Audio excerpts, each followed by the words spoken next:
You saw its face. Now you're screwed.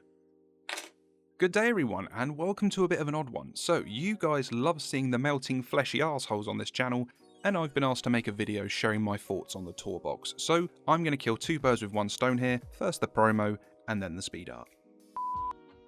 Right, so this is the TourBox. If any of you here are digital artists, video editors, directors, photographers, if you use any of the programs that you would commonly use for this kind of work, Photoshop, Premiere, Lightroom, this little doodad is a nifty little piece of equipment that really aids and optimizes the whole process. So it's about so tall, so wide, thick tough plastic, very weighty, and it plugs in via a little USB at the back. And what it does is it completely streamlines your editing process. Each one of these buttons and dials is customizable to link up to a shortcut for the software you're using. Now, I'm sure a number of you right now are thinking, but I have a keyboard, so why would I need that? Yeah? And what's going on with the keyboard while you're editing away? Your hands are bouncing around everywhere, you're stretching for the right keys, your wrist begins to ache. If, like me, you have it off to the side to bring the monitor a bit closer, then everything starts to become a bit cack-handed. Not the case with the TourBox. It's all in one hand-sized unit, it's just off to the side, it's out of the way, you don't even need to look at it.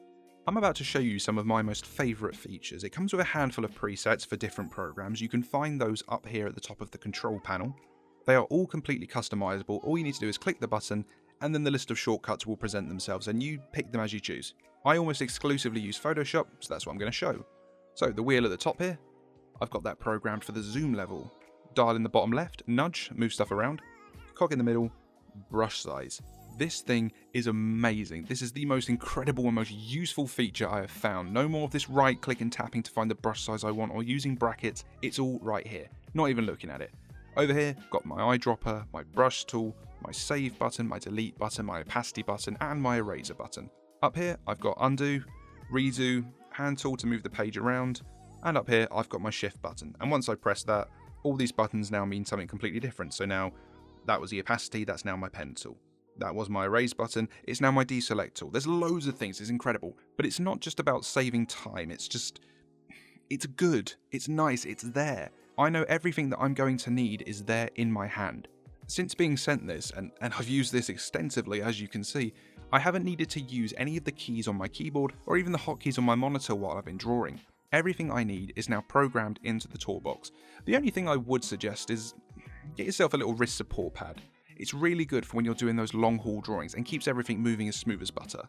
There are loads of other features I haven't messed about with yet, such as macro features that compile loads of repetitive actions into a single click, and they have separate presets for other programs like I mentioned, so it's applicable across a wide range of programs. Final thoughts, I would really recommend the TourBox. It is a really great product, it excels at its job, and the whole drawing process is much more efficient, accurate, and comfortable. I've certainly noticed my own work pace both increasing, but also just being more enjoyable now that I'm not faffing about as much. I wouldn't go back, I know that much. It's just nice, it's easy, it's comfortable. If you would like your own TourBox, there is a link down below. Use it, you'll get a discount and free worldwide shipping. And now, the When Day Breaks speed art. Thank you all for your time. Okay, so I've already got my model here, which I'm going to use to make a basic outline.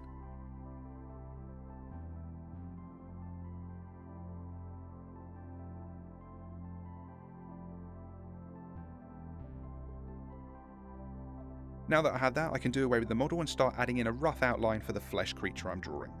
At the moment it's very rough, I'm just getting an idea of where all the major features are, adding in things like eyes and hair and dripping flesh.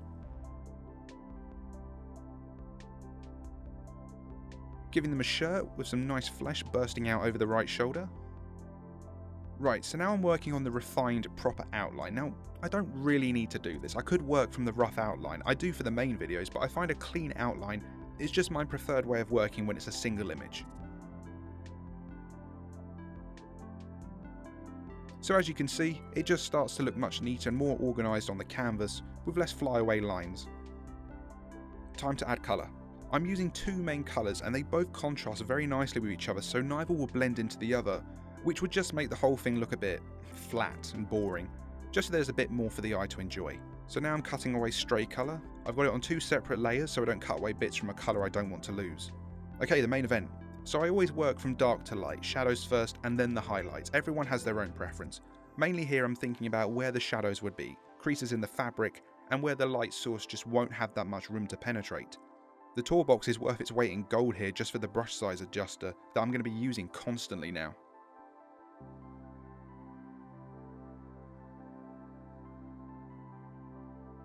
Let's whack out the burner and darken a few areas. Now the flesh. This will be the most time consuming part. When I'm working on When Day Breaks content, it's the flesh that usually takes the longest to draw. If I didn't add textures, it would just look like normal skin or glass, and to add textures I need to add lots of shadows and highlights.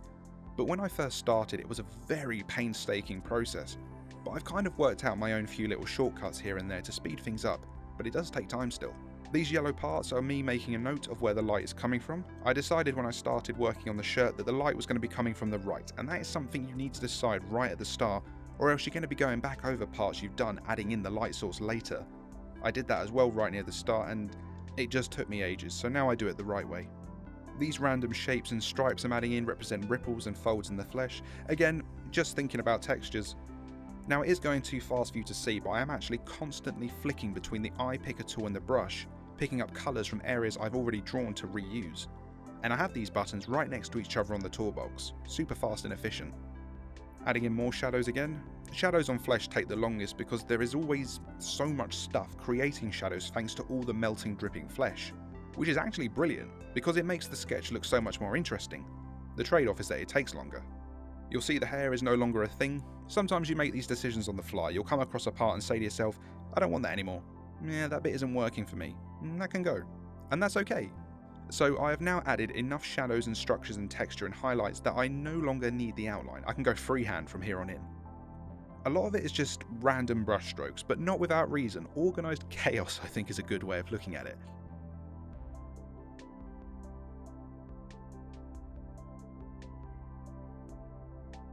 The eyes. Never have full white sclera, otherwise the eyeballs have no structure.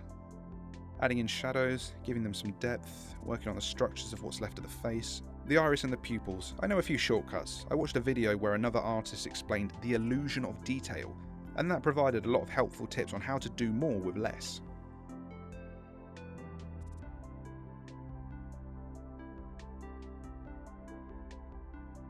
Background is now black, so all the lighter areas stand out to me. It means I can see where areas need more highlights and shadows to work with the background and the lighting.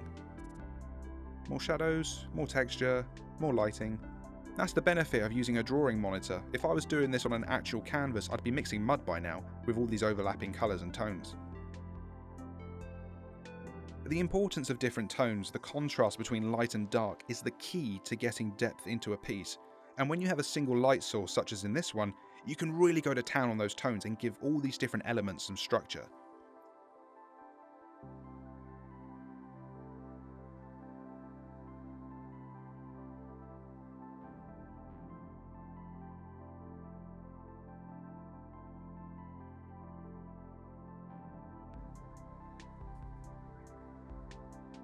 And it's all very pliable. That was going to be a bone, but instead I've cut away some of the shirt, and now it's flesh.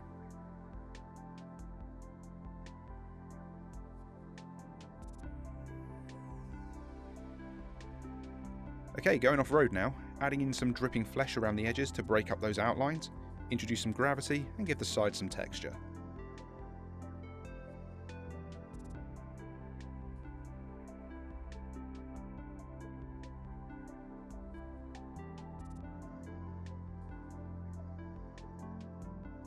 Adding some texture to the shirt now, some frayed parts of the fabric around the torn area so it looks like the flesh has really strained and pushed its way through, as opposed to looking like someone cut it with some scissors.